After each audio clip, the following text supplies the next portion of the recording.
20세기 최고의 조각가로 칭송을 받고 있는 알베르토 자코메티라는 조각가가 있습니다. 이는 평생을 가난과 치열한 애술혼 속에 살았어요. 그랬던 그가 세상을 떠나기 직전 병실까지 들고 가 머리맡에 두었던 조각상이 있어요. 이 조각상은 언제 만든 것일까요? 그가 최고의 명성과 최고의 위치에 있을 때 만들었던 거였겠죠. 네? 네. 아닙니다.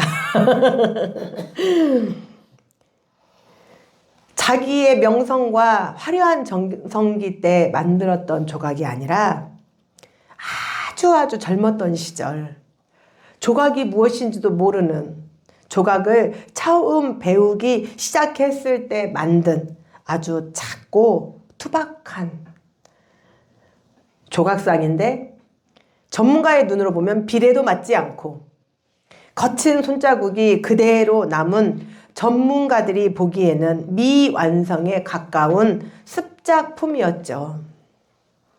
그런데도 그 조각상을 이 작가는 얼마나 아끼고 돌보는지, 그 스승의 모습에 제자들이 늘 의아해하면서 왜 저러실까? 그러다 어느 날 물어봤습니다.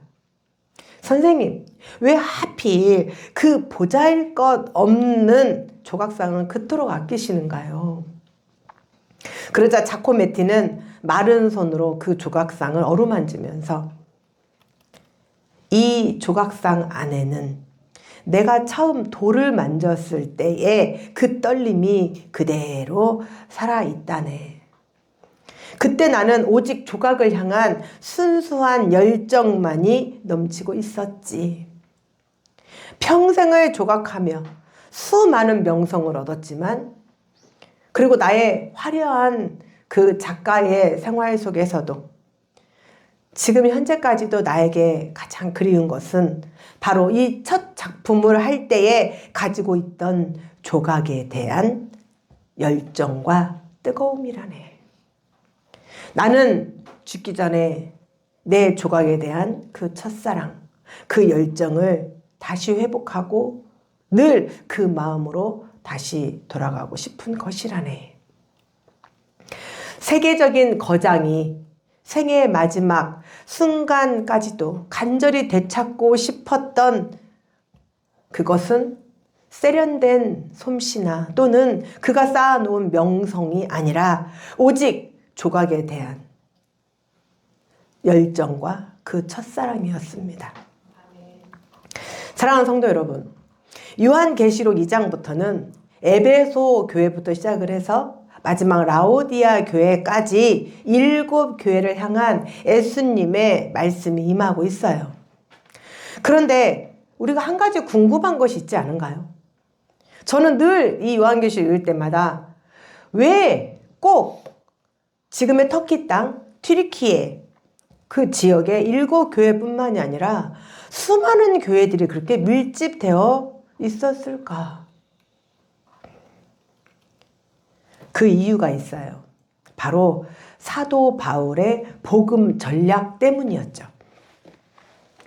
당시 로마는 전 세계를 통치하기 위해서 모든 길은 로마로 통한다. 그래서 길을 다 닦아놨어요.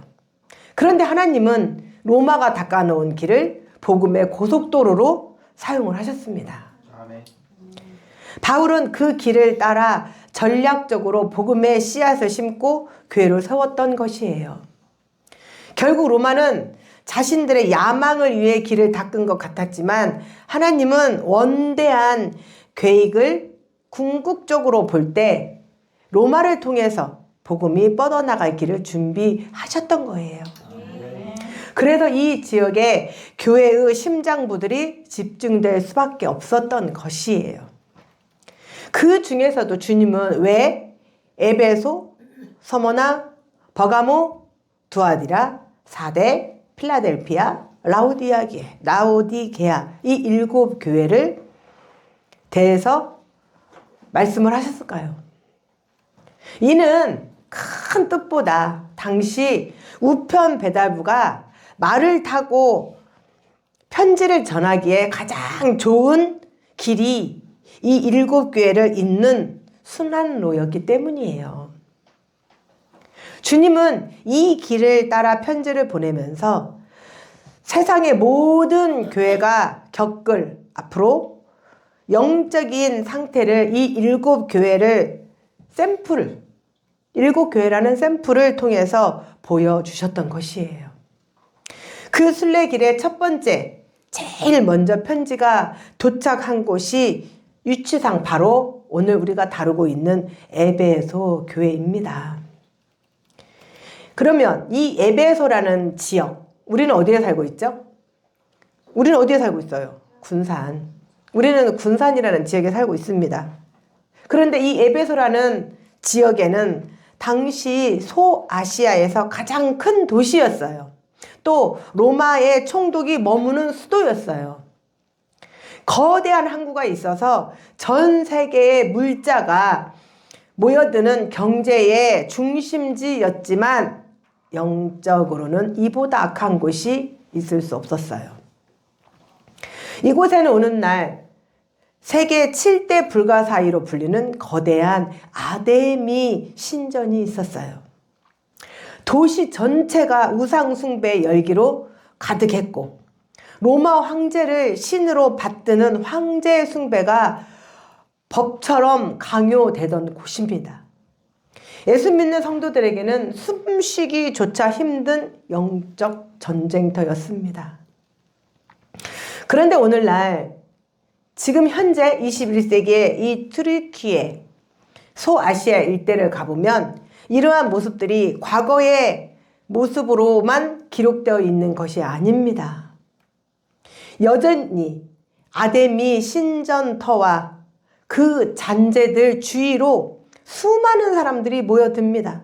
이 아데미는 여신이에요. 가슴이 엄청나게 많이 돼지처럼 달려있는 여신입니다. 왜 그러냐면 다산. 애나 지금이나 뭐가 좋아요? 다산. 우리나라 지금 애 안 나서 난리가 아니잖아요. 그래서 이 아데미 여신은 풍요와 다산을 상징하고 있었기에 그 아데미 여신을 지금 현재 7대 불가사이라고 불리는 그런 신전을 지어놓고 그곳에서 우상 숭배를 했던 것입니다. 그랬는데 지금 여전히도 아데미 신전 주위로 시장이 형성되어 있고 그 시장통에는 아데미 신상을 본뜬 조그마한 조각상들을 행운을 가져다주는 부적이라며 팔고 있어요. 마치 우리나라 유명한 사찰 주변 밑에 가면 뭐가 있어요? 불상을 조그맣게 해서 만들어 팔잖아요. 그거하고 똑같다고 생각하시면 됩니다. 사람들을 그걸 사려고 북적거리고 또한 가게마다 부적 한가운데에 눈 하나가 그려져 있어요. 그리고 여러 형태의 푸른 부적과 온갖 마법의 도구들과 주술적인 물건들로 지금 현재의 시장통에도 가득해요.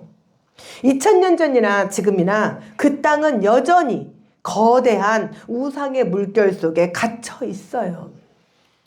사랑하는 성도 여러분, 오늘날 우리가 사는 이 땅도 안전한가요? 2000년 전과 형태만 다를 뿐 에베소와 똑같아요. 아니 어쩌면 그때보다도 더 교묘하고 악독한지 모릅니다. 지금 우리나라 방송들을 보세요. 방송사가 앞장서서 앞다투어 무당들을 전면에 내세우고 있죠. 그리고 귀신의 세계를 미화하면서 귀신의 세계를 조장하고 있어요. 불과 얼마 전까지만 해도 집안에 무당이 있거나 자식이 신내림을 받았거나 또는 내 부모가 신내림을 받았다면 창피해서 고개도 못 들고 다녔어요. 그런데 영화 파묘 이후 물론 그 이전부터 싹이 보이기는 했지만 더 본격적으로 모든 상황이 뒤바뀌어 버렸어요. 귀신을 부리는 것을 마치 대단한 능력처럼 묘사하고 무당을 대중적이고 친숙한 모습으로 위장하고 포장해서 이 문화적인 것으로 그리고 이 문화적 파도가 우리나라 전체를 지금 휩쓸고 있는 것을 봅니다. 기독교는 조롱당하며 갈수록 쇠퇴해 가는데 무당들은 TV와 유튜브를 점령하며 득세를 하고 있어요. 지금 이 땅은 2000년 전 에베소 사람들이 아데미 신상 앞에서 춤추던 그 우상의 소굴과 조금도 다를 바가 없다는 것입니다. 오히려 더 세련된 옷을 입고 우리 자녀들의 영혼을 사냥하고 있어요. 우리는 정신을 바짝 차려야 합니다. 베드로전서 5장 8절 말씀에 우리가 너무나 많이 알고 있는 것, 근신하라, 깨어라, 너희 대적마귀가 우는 사자와 같이 두루 다니며 삼킬 자를 찾나니. 그 2000년 전에 베드로는 먼저 우리에게 엄중하게 경고하고 있습니다. 사탄이 문화라는 이름의 가면을 쓰고 우리 안방까지 밀고 들어와 영적인 판을 통째로 흔들고 있는 실상입니다. 사랑하는 성도 여러분, 또한 우리는 지금 AI 로봇의 그 뛰어난 세계도 살고 있어요. AI가 사람의 한계를 넘나드는 최첨단 시대를 살아가고 있으면서 사실 그 현실 뒤에는 현대판 에베소 영적 전쟁터 한복판에 우리는 노출되어 있습니다. 이 미쳐 돌아가는 세상 속에서 우리가 영적으로 무장하지 않으면 우리도 모르는 사이에 귀신의 거대한 물결에 휩쓸려 가고 맙니다. 이처럼 영적으로 혼탁한 세상에서 우리는 오직 하나님 말씀만을 붙들고 처절하게 버티고 있는 에베소 교회 성도들과 무엇이 다르냐는 말입니까?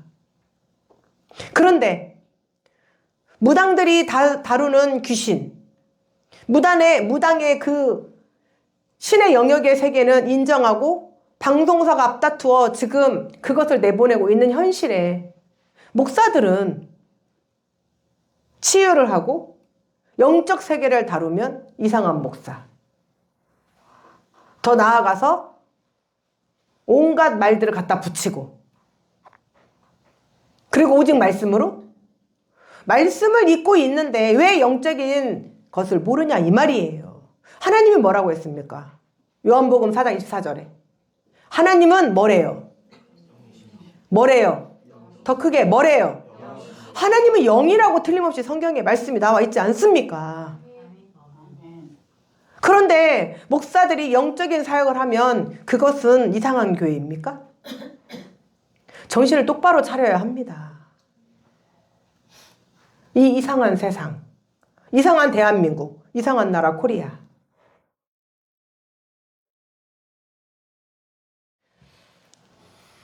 주님은 오늘 우리를 향해서 이렇게 말씀하십니다. 애들아, 정신 똑바로 차려라. 너희들이 지금 TV에 그 귀신들의 그 무당들의 희희낙낙하는 거 보며 같이 낄낄거릴 때가 아니니라. 영적으로 정신 차리지 않으면 너희는 지금 다 그들의 무리에 휩쓸려 간다. 그래서 주님이 에베소 교회에 말씀을 하십니다. 그러면 이 에베소 교회의 영적 실상이 어땠길래 주님은 이 에베소 교회에 말씀을 하실까요? 이 에베소 교회는 바울이 3년 동안 눈물과 공을 들여서 세운 교회예요. 그리고 바울이 아끼는 믿음의 아들 디모데가 또 사역을 했고, 그 이후로 사랑의 요한, 이 요한복음을 쓴 요한이 끝까지 지켰던 아주 뿌리가 깊고 튼튼한 교회였습니다. 웬만한 이단이나 또 어떤 사이비, 그런 핍박에도 끄떡하지 않는 영적 요새와 같은 곳이었죠. 하지만 여러분, 겉으로 보기에는 이토록 모범적이고 견고한 에베소 교회였지만 그들이 처한 현실은 결코 녹록지 않았다는 거예요. 도시 전체가 아데미 여신에게 미쳐 있고 시장통 가게마다 중앙에 눈 하나가 그려져 있는 푸른 부적들이 가득 걸려있는 곳이에요. 그 속에서 예수를 믿는다는 것은 철저한 외로움이에요. 세상과 타협하지 않으니 경제적으로 손해를 봐야 하겠죠. 무당과 점수를 거부하니 이웃들에게는 이상한 사람들이라고 오히려 손가락질을 당해요. 날마다 밀려오는 거대한 우상의 파도 앞에서 견고한 요새가 떴던 이 에베소 교회의 성도들도 몸과 마음이 이제 지칠 대로 지쳐 있었던 것입니다. 왜 우리가 지금 치유 영상, 홍보서 크리스티나 영상을 내보내면서 차곡차곡 말씀에 의지해서 우리 성산주열방교회가 치유를 하고 있다는 것. 조금 있으면 쌓아지면 제가 이제 영적인 것도 그 실태를 다 드러낼 것입니다. 이상한 교회 아니라는 거. 말씀으로 하나님은 영이시니 그 영이신 하나님 이끄시는 대로 우리 교회가 잘 가고 있다는 것을 검증하기 위한 하나의 단계로 지금 쌓아가고 있어요. 그렇다면 마음이 지칠 대로 지쳐있는 이 에베소 성도들의 모습은 오늘날 거친 세상 속에서 믿음을 지키기 위해 고군분투하는 우리 성도들의 모습과 무엇이 다르냐는 말입니다. 주의를 온전히 지키기 위해서 직장에서 싸늘한 시선을 견뎌야 해요. 남들은 다 적당히 타협하면서 나아갈 때 나는 그리스도인이라 그렇게 할 수 없습니다. 나는 주의를 빠질 수 없습니다. 나에게 주의를 보장해 주십시오. 아니 너무 웃기는 나라 코리아 아니에요? 아니 왜 이슬람들은 법적으로 그들의 종교를 인정을 해주면서 왜 우리나라 사람, 우리 한국 사람이 왜 종교를 주일날 예배를 지키겠다는데 왜 그 보장 권리를 안 해주는 거죠? 너무 비합리적인 거 아닙니까? 이게 너무 잘못돼도 한참 잘못된 거 아니에요? 여러분 이슬람을 조심하십시오. 이제 이슬람 사람들이 점점점 특히 여자들이 와서 남자들을 꼬시기 시작하면 남자들 다 넘어갑니다. 이슬람으로. 지금 서울 쪽으로 가서 보면 이슬람 여자들이 쓰고 다니는 차도르를 쓰고 다니는 여자들이 심심찮게 보여요. 아니 다수로 보여요. 심지어는 한국 여자들도 차도르 쓰고 다니는 여자들이 있어요. 이슬람으로 개종한 거예요. 왜요? 이슬람 남자를 만났기 때문에. 정신 똑바로 차리셔야 합니다. 위에서는 무당이 짓누르고 밑에서는 이슬람이 쳐 올라오고 우리가 이런 틈바구니 속에서 하나님을 믿고 살아간다는 것이 얼마나 큰 전쟁 중에 전쟁인지 알아야 합니다. 우리가 불이익을 감수해야 하는 이 무거운 발걸음을 주님은 알고 계셔요. 마치 거친 바다 위에 홀로 떠있는 배처럼 외롭게 위태롭게 서 있는 우리의 영적인 한계를 또 우리가 한계치까지 이제 다달라서 버티고 있는 것을. 그러나 우리가 마주한 현실은 지금 이 에베소의 실정과 똑같다는 거예요.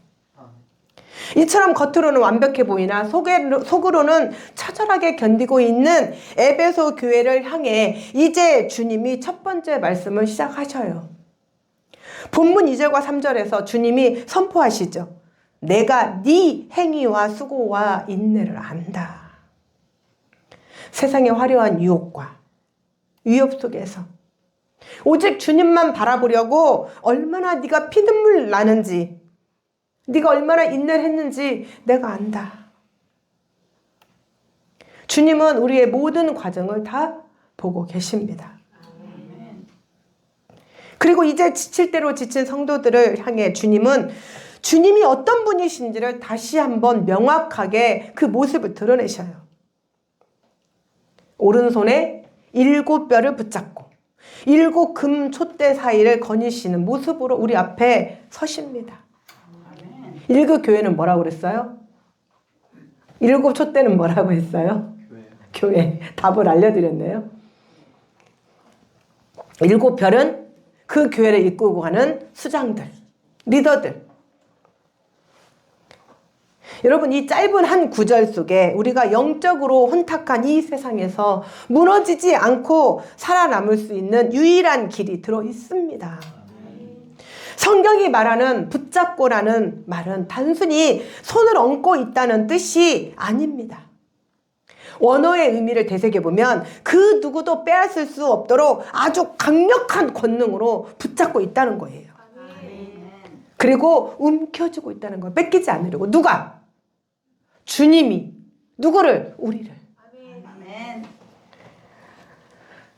지금 세상은 미신과 점술이 판을 치며 우리의 눈을 가리고 마치 거대한 시대의 흐름이 우리의 미래를 결정할 것처럼 우리를 위협합니다. 하지만 우리가 정확히 기억해야 할 것은 우리의 진짜 생명과 운명은 세상의 풍조나 누군가의 평가에 달린 것이 아니라 온 우주의 통치자이신 저 강한 오른손에 꽉 붙들려 있다는 것을 알아야 합니다. 세상의 그 어떤 어둠의 세력도 주님의 손아귀에서 우리를 빼앗아 갈 수 없습니다. 또한 주님은 7 금촛대를 거니시는 분이십니다. 여기에서 촛대는 신학적으로는 소아시아의 7 교회를 지칭하는 것이지만 영적으로는 바로 오늘 이 자리에 앉아 계신 여러분 한 사람 한 사람, 그리고 우리 교회를 의미합니다. 마태복음 28장 20절 말씀에 뭐라고 말씀하셨냐면, 그렇고 다니시면서 내가 세상 끝날까지 너희와 항상 함께 있으리라.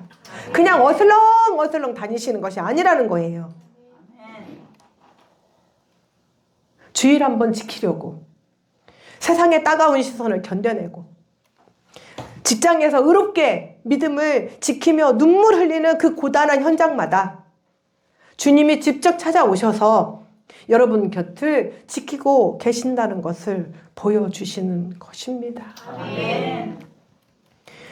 여러분이 일터 한 구석에서 숨죽여 기도할 때, 세상의 비아냥 속에 홀로 마음을 추스를 때 주님은 바로 그 곁에서 여러분의 보폭에 맞춰 함께 가고 계신다는 그 사실을 잊지 마시기를 축원합니다. 아멘. 제가 어제 잠깐 짧은 사이에 감동적인 말을 들었어요. 저희 청년 하나가 대학원을 가는데 제일 먼저 토요일날 예배 수업 없나요? 주일날 수업 없나요? 물어봤답니다. 얼마나 온전한 정신 상태입니까? 토요일날 수업 있나요? 주일날 수업 있나요? 왜냐하면 이 청년이 토요일 와야 되거든요. 그래서 토요일날 예배 준비를 싹 하고, 우리 찬양대가 그냥 서는 거 아니에요. 토요일마다 6시 반까지 다 모여서 기도하고, 교회를 위해 기도하고, 목사를 위해 기도하고, 여러분들을 위해 기도하고, 그리고 찬양 연습으로 영광 올려드리고, 그리고 서는 거예요. 그러니 영광 찬송 부를 때 하나님께서 하늘문을 여시고 천사들 내려보내지 않겠습니까? 아멘. 우리가 보지 못하는 순간에도 주님은 주님의 몸된 교회를 결코 홀로 두지 않으셔요. 아멘. 이는 든든한 약속이 바로 오늘 우리가 다시 일어설 수 있는 유일한 근거죠. 아멘.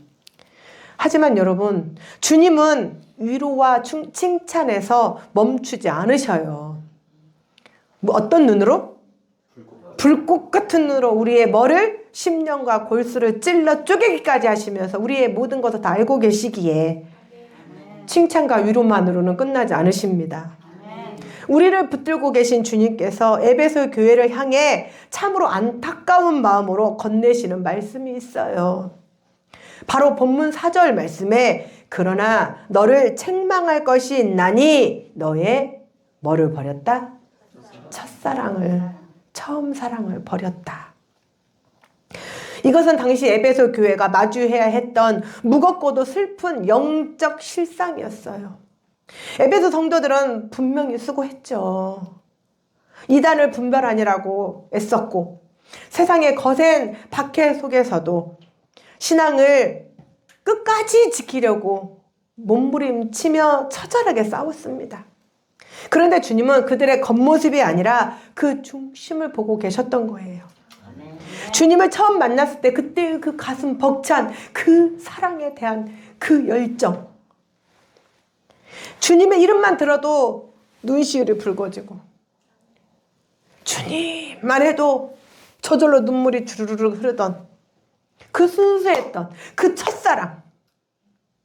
어느덧 에베소 교회 안에 이 사랑이 식어가고 있었어요.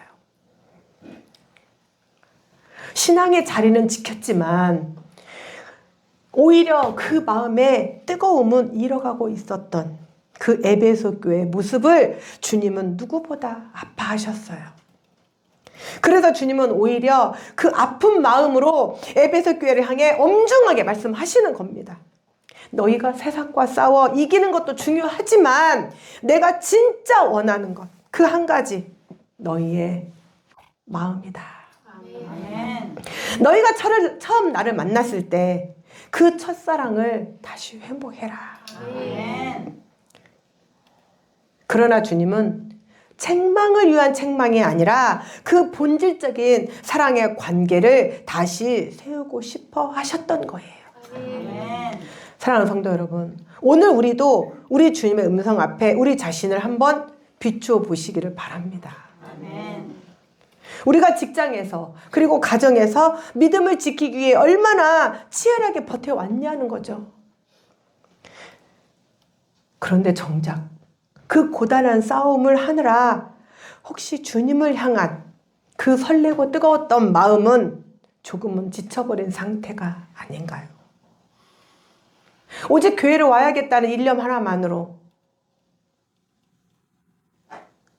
그런데 주님은 오늘 여러분의 그 지친 어깨를 다독이시면서 말씀을 하십니다. 너의 애씀과 수고를 다 안다.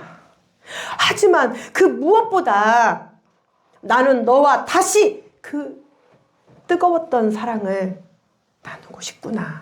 아멘. 이 말씀은 우리와 잃어버린 관계를 다시 찾고 싶어 하시는 주님의 가장 따뜻한 초대의 말씀입니다. 아멘. 그렇다면 우리는 잃어버린 그 사랑을 어떻게 다시 찾을 수 있을까요? 주님은 어떻게 하라고 우리한테 방법까지 차근차근 하나씩 다 일러주셨어요. 그 첫 번째 방법이 바로 첫사랑이 어디에서 떨어졌는지 생각해봐.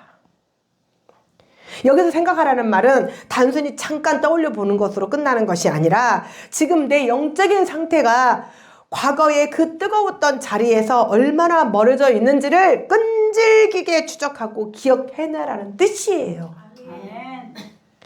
내가 언제부터 예배의 감격을 잃었는지, 어느 지점부터 기도의 불이 꺼졌는지 그 시작점을 정확히 찾아내어야 합니다. 병을 고치려면 원인을 알아야 하듯이 우리 영혼의 첫사랑이 어디서부터 시작했는지, 어디서부터 식기 시작했는지 곰곰이 짚어보는 것이 회복의 첫 걸음입니다. 그리고 둘째는 회개하라는 것입니다. 어디서 잘못됐는지 깨달았다면 이제는 그 자리에서 돌이키는 회개가 필요합니다. 이때 회개는 단순히 자아 반성이 아니라 마음으로 후회하고 눈물만 흘리는 것이 아니라 주님을 향한 뜨거운 사랑보다 더 앞세웠던 나의 의로움 혹은 진리를 지킨다는 명분 아래 딱딱해진 나의 마음을 내려놓는 결단이에요. 주님, 제가 옳고 그름을 가려내는 일에는 밝았지만 정작 주님을 사랑하는 일에는 어두웠습니다. 그리고 고백하면서 다시 주님의 품으로 내 삶의 방향을 완전히 트는 용기가 필요합니다. 그리고 마지막 세 번째는 처음 행위를 가지라는 거예요. 사랑은 감정만이 아니죠. 주님을 처음 만났을 때 우리는 유독 첫이라는 거에 굉장히 감성이 몰입됩니다. 첫눈, 첫사랑, 또 첫꽃. 주님을 처음 만났을 때 누가 시키지 않아도 기쁨으로 순종했던 그 모습, 주님을 위해 손해보는 것도 즐거워했던 그 뜨거운 실천들을 다시 시작하라는 말씀이에요. 요한일서 3장 18절에 자녀들아, 우리가 말과 혀로만 사랑하지 말고 행함과 진실함으로 하자. 그리고 권면을 하지요. 이 말씀처럼 거창한 것이 아니어도 좋습니다.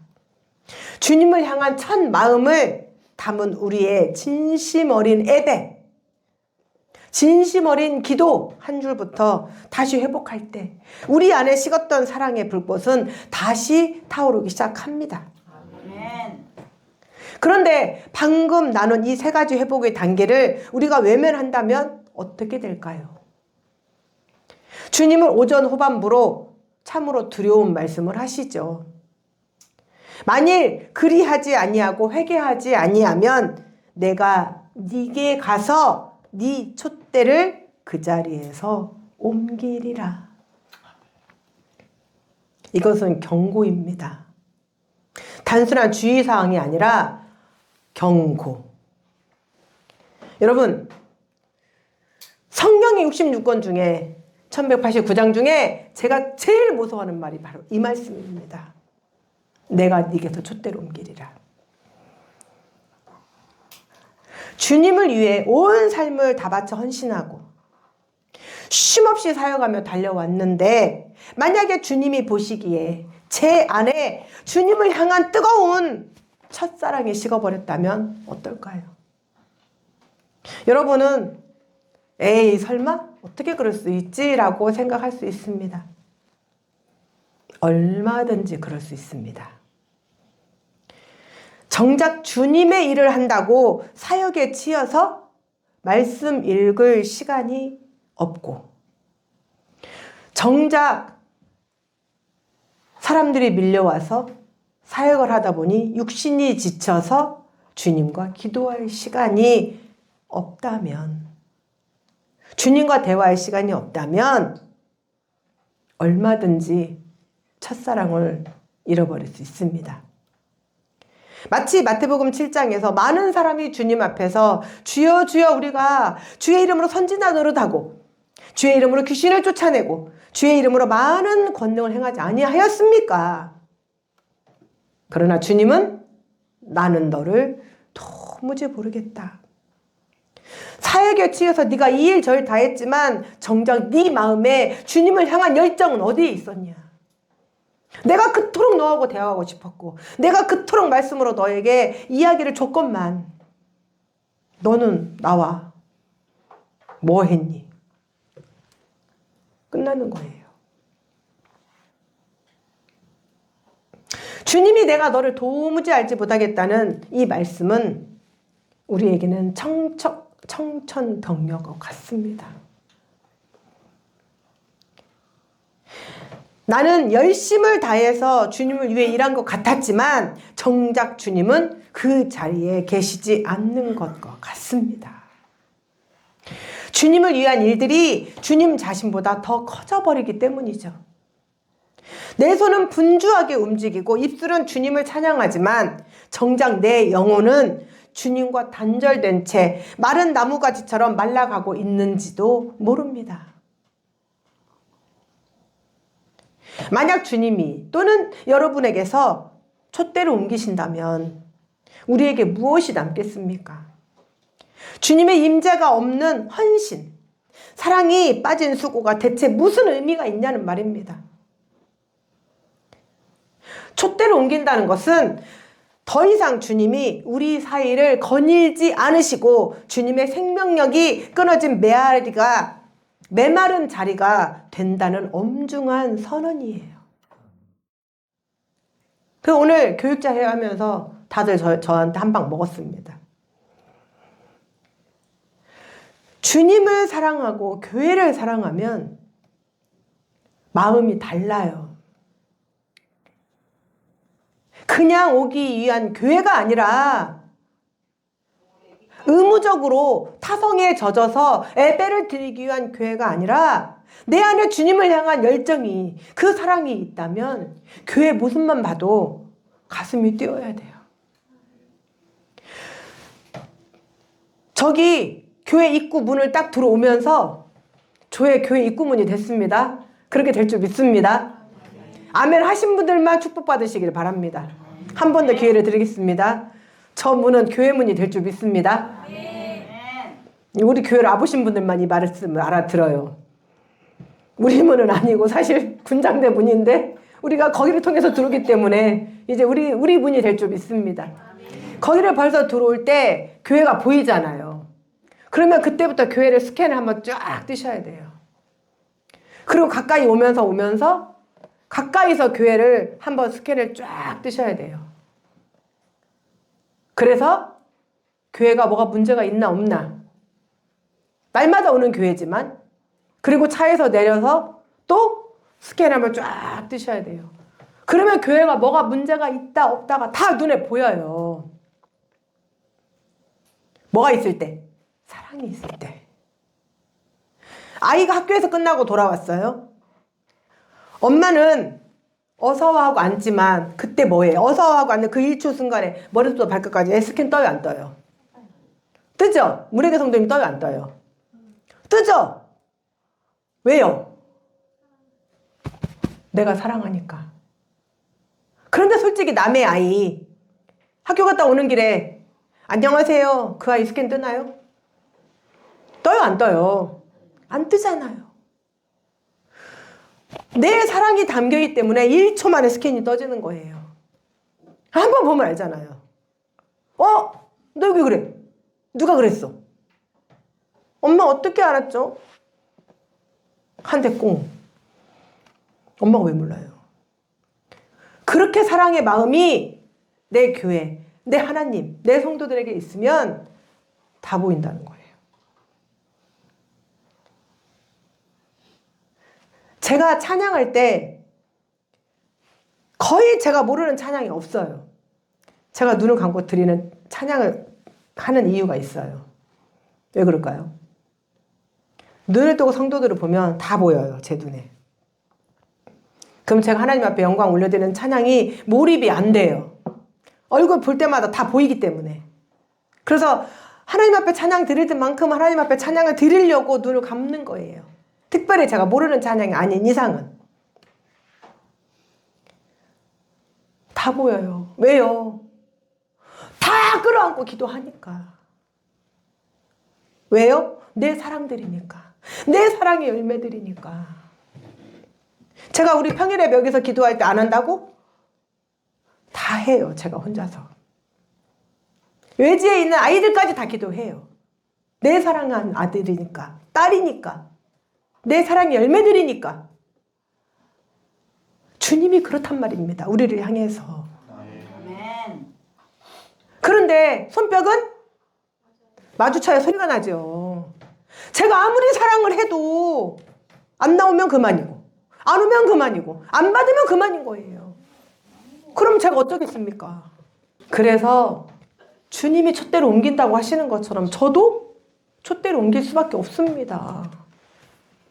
어쩔 수 없는 거예요. 사랑을 주는데 안 받아먹으면. 여러분, 특히 청년들 꼭 기억하십시오. 특히 헌신과 봉사와 사랑으로 교회를 이끌고 가시는 분들 꼭 기억하십시오. 하나님의 사랑이 없는, 주님을 향한 사랑이 없는 헌신과 봉사는 주님께서 촛대를 옮겨버리시면 얼마나 허망하고 허무합니까? 모든 게 끝납니다. 하지만 사랑하는 성도 여러분, 우리가 여기서 놓치지 말아야 할 사실이 있습니다. 주님이 이렇게 서슬퍼런 말씀을 하시는 그 진짜 이유가 무엇이냐는 말이에요. 우리가 심판에서 내쫓으려는 마음이 아니라 어떻게 해서든 우리를 다시 살려내고 싶어 하시는 주님의 그 절박한 사랑. 제가 다 알 수는 없어요. 어떻게 제가 주님 마음을 다 알겠습니까? 그런데 저도 몰랐어요. 그런데 제가 목회자가 되고 정말 한 영혼 한 영혼을 끌어안고 기도를 하다 보니 주님의 마음이 정말 눈꽃만큼 알아지더라는 겁니다. 그 간절함, 그 애절함. 그래서 가서 사정을 하는 거예요. 오시라고. 안 오면 어쩔 수 없는 거죠. 촛대를 옮기겠다는 경고는 제발 돌이켜라. 내가 너와 다시 그 뜨거웠던 사랑을 나누고 싶다라는 주님의 간절한 호소라는 거예요. 비록 이 말씀이 우리의 심령을 찌르는 칼날처럼 들릴지라도 그 속에는 자기 자녀를 결코 잃고 싶지 않은 아버지의 애끓는 마음이 담겨 있습니다. 아멘. 주님은 오늘 우리가 촛대가 옮겨지는 비극을 맞이하기보다 주님의 품 안에서 그 사랑의 불꽃을 다시 환하게 피어내기를 간절히 기다리고 계시는 것입니다. 아멘. 그 영혼이 지옥으로 가는 것을 온몸으로 막는 것입니다. 아멘.